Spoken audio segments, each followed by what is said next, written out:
time for some of these things to become reality, but when they do, it's super satisfying.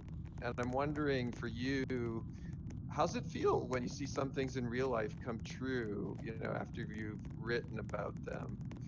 Well, it's gratifying, but I don't automatically assume that it was my book that helped inspire it, unless sometimes like with the Oculus Rift, the people who worked on that told me in person that some things from Ready Player One had inspired them.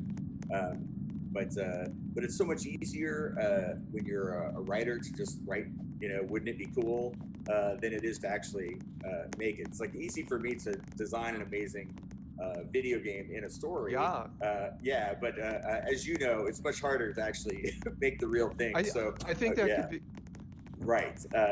And they're the only ones that can really build it. If it was just left up to the writers, all this stuff would remain fantasy. But that's something that I remember hearing about Star Trek, the old Star Trek series. They had those doors that would open.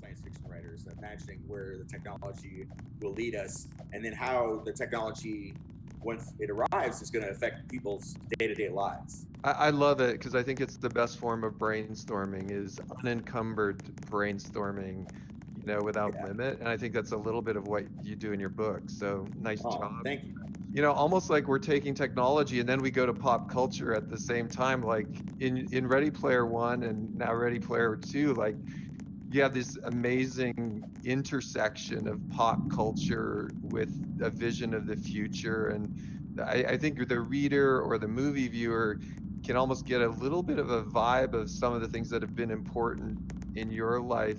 Can you riff a bit on some of the pop culture influences you've had? We know they're endless. Anybody who read Ready Player One knows that my interest in pop culture is very broad. But for Ready Player Two, there are some specific facets